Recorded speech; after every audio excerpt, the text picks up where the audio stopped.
Assalamualaikum students, how are you all? I hope you all are fine. So students, today we will learn about tenses which is linked to our verb which we have learned in detail. So what are tenses? Let's see. So students, here is the definition of tenses. So the tense is the change of form in a verb to express the time of an action. जो हमारे tense होते हैं, जो हमारे ज़माने होते हैं, वो हमारी जो वर्ब की फॉर्म्स होती हैं उनका चेंज होते हैं, जिसके थ्रू हमें ये पता लगता है कि कौन सा एक्शन जो है वो किस टाइम पे हुआ है, आया वो आज हुआ है, कल हुआ था या कल होगा, एक्सेट्रा एक्सेट्रा. ठीक है, तो ये जो टेंसेस होते हैं आपके, इनकी 3 काइंड्स होती हैं, आपके 3 ज़माने होते हैं हमारे, यानी कि प्रेजेंट जो आज चल रहा है हाल, ठीक है, फिर होता है पास्ट जो कि कल हमारा गुजर गया है, फिर होता है हमारे पास फ्यूचर यानी कि जो अभी हमारा आएगा. ठीक है, इसी तरीके से हर एक जो टेंस होता है हमारा, हर एक जो ज़माना होता है उसकी और सब डिविजन्स भी होती हैं. ठीक है, जैसे अभी हम स्टार्ट में इंडेफिनिट करेंगे, then continuous, then perfect continuous. ठीक है, तो उनको इवेंचुअली हम उनकी ट्रांसलेशन के साथ लेते हुए चलेंगे. ठीक है, ताकि हम उसको अच्छी तरीके से अंडरस्टैंड कर पाएँ. सो हमारा आज का जो टॉपिक है वो प्रेजेंट टेंस से रिलेटेड है, यानी कि आज जो हम काम करते हैं उससे रिलेटेड है. ठीक है, so let's see. Sir students, यहाँ पे मैंने आप लोगों को प्रेजेंट डेफिनेट का एक स्ट्रक्चर दिया है कि हमारा जो टेंस है वो किस तरीके से क्रिएट होता है, उसके अंदर क्या क्या चीज़ें चाहिए होती हैं. जैसे कि आप लोग कुकिंग करते हैं, ठीक है, तो उसके लिए आपको उसके इंग्रेडिएंट्स, उस रेसिपी को क्रिएट करने के लिए उसके इंग्रेडिएंट्स का पता होना ज़रूरी है. सिमिलरली हमारे टेंसेस को भी आप रेसिपी समझ सकते हैं कि हर टेंस की रेसिपी थोड़ी थोड़ी सी डिफ़िकल्ट है एक दूसरे से, बट बेसिक वही है. यहाँ पे भी आपके पास जो मेन चीज़ है जिसका हर टेंस में होना ज़रूरी है वो आपका सब्जेक्ट, आपका वर्ब और आपका ऑब्जेक्ट है. ये एक इम्पॉर्टेंट चीज़ है जो आपको अपने हर टेंस में मिलेगी. बाकी थोड़ी बहुत जो इसके अंदर चेंजेस आएंगी वो इनकी रेसिपी की चेंजेस होंगी, बिकॉज सब एक दूसरे से थोड़ी अलग अलग सिचुएशंस वाले होते हैं. ठीक है, तो आज जो हम समझने वाले हैं, आज हम प्रेजेंट डेफिनेट को समझने वाले हैं. ठीक है, तो सब्जेक्ट में आपका वो बंदा आ जाता है जो काम कर रहा होता है. ठीक है, तो he, she, it, name, we, you, they, etcetera, ये सारे जो हैं लोग हैं जो कि काम करते हैं सेंटेंस में. ठीक है, काम करने वाले होते हैं. जैसे कि अभी मैं आपको पढ़ाती हूँ, ठीक है, तो मैं जो हूँ अभी सब्जेक्ट हूँ. ठीक है, यानी आई. इसके अलावा अब नेक्स्ट नंबर पे आ जाता है वर्ब. ठीक है, तो प्रेजेंट इंडेफिनिट यानी जब भी हम हाल की बात कर रहे हो तो उसके लिए एक रूल हमेशा याद रखिए. प्रेजेंट इंडेफिनिट की बात कर रही हूँ मैं, यानी जो सिंपल प्रेजेंट जब भी हम बात कर रहे हैं तो आप उसके लिए हमेशा याद रखिए कि उसके लिए आपकी फ़र्स्ट फॉर्म ही लगती है वर्ब की. अच्छा जी, हम जो है वर्ब के अंदर मैंने आपको थोड़ा सा गो थ्रू करवाया था वर्ब की फॉर्म्स के बारे में. ठीक है, तो इंशाल्लाह ताला आप लोग को मैं एक लिस्ट भी शेयर करूँगी. ठीक है, जिसमें आपके फॉर्म ऑफ द वर्ब जो कॉमन यूज़ होती हैं वो दूंगी मैं आपको, ताकि आप लोग उसको अच्छी तरीके से समझ पाएँ. ठीक है, कि उसमें कौन से जो है हमारा फर्स्ट होता है, कौन सा सेकंड होता है और कौन सा थर्ड होता है. ठीक है, तो अभी के लिए अगर हम बात करें प्रेजेंट इंडेफिनिट में फर्स्ट फॉर्म ही यूज़ करते हैं. ठीक है, सो जी नेक्स्ट हमारे पास आ जाता है हमारा ऑब्जेक्ट. तो ऑब्जेक्ट आपका कोई भी चीज़ हो सकती है जिसके ऊपर काम हो रहा हो. ठीक है, जैसे कि मैंने आपको यहाँ पे पिक्चर के हिसाब से दो सेंटेंसेस जो हैं क्रिएट करके दिखाए हैं. जैसे कि नंबर 1 है ही ड्रिंक्स वाटर. ठीक है, अब ही हमारा सब्जेक्ट है, पीना जो है हमारा वर्ब है. ठीक है, और वाटर जो है, पानी जो है, वो हमारा ऑब्जेक्ट है जिसके ऊपर ही काम कर रहा है. ठीक है, यानी पीने का काम जो है वो वाटर के ऊपर हो रहा है और कौन कर रहा है, ही.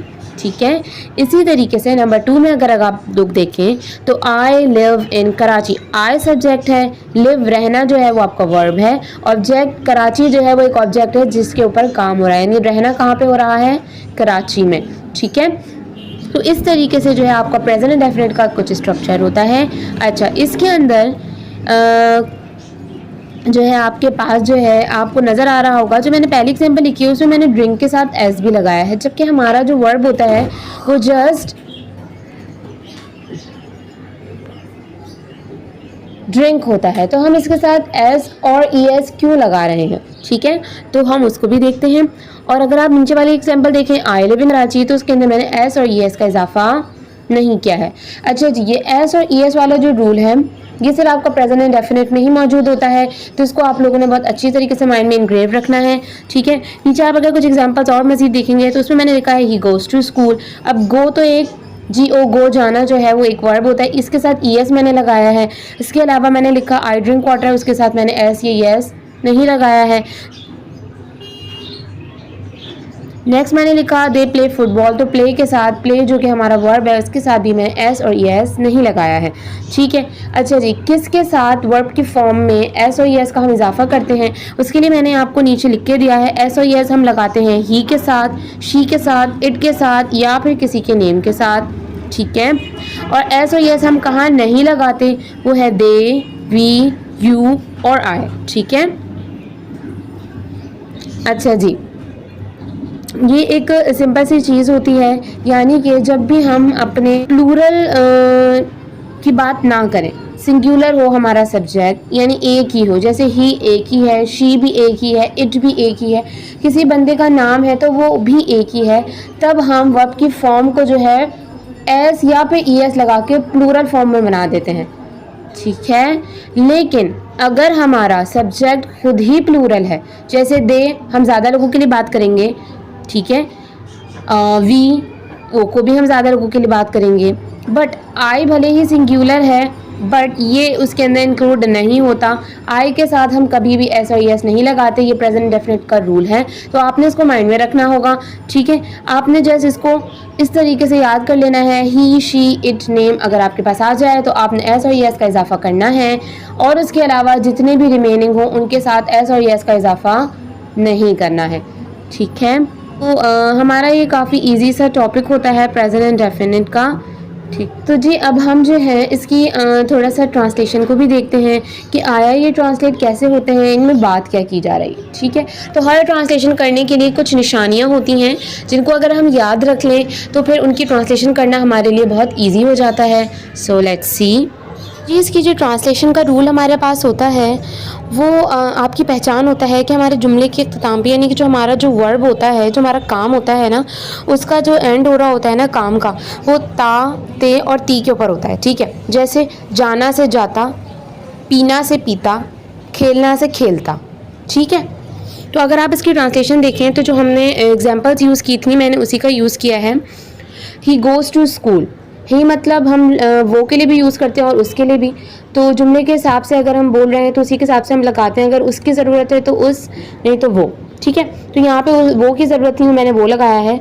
स्कूल आपको पता है, और गो का मतलब होता है जाना, ठीक है। आपको पता है कि प्रेजेंट इंडेफिनिट के ट्रांसलेशन के रूल के हिसाब से एंड में ता आना चाहिए, तो मैंने लिख दिया वो स्कूल जाता है। सिमिलरली नंबर 2 हमारे पास हमारी एग्जांपल जो भी हमने लिखी थी, आई ड्रिंक वाटर, आई मतलब मैं, वाटर पानी, ड्रिंक मतलब आपको पता है कि पीना होता है, ठीक है। पीना से पीता बना देती हूँ मैं इसको, तो मैं पानी पीता हूँ। इसी तरीके से दे प्ले फुटबॉल, दे वो के लिए इस्तेमाल होता है, जिसकी अगर हम रिस्पेक्टफुली पे किसी के लिए बात करना चाहें तब भी हम दे यूज़ करते हैं, ठीक है। फुटबॉल आपको पता है फुटबॉल को ही कहते हैं। प्ले मतलब खेलना होता है, खेलना से मैंने खेलता बनाया, बट अगर मैं रिस्पेक्टफुली, क्योंकि वो हम रिस्पेक्टफुली के लिए ही यूज़ करते हैं, तो मैं बना रही हूँ, तो मैं ये तो नहीं कहूँगी कि वो फुटबॉल खेलता है, ठीक है। यहाँ पर मैं ये कहूँगी वो फुटबॉल खेलते हैं। तो ता, ते और ती के रूल को इस तरीके से समझते हैं। अच्छा जी, ये नंबर 2 वाला जो है ना, इसको पीती कर देते हैं ताकि आप लोग को अच्छी तरीके से समझ आ जाए।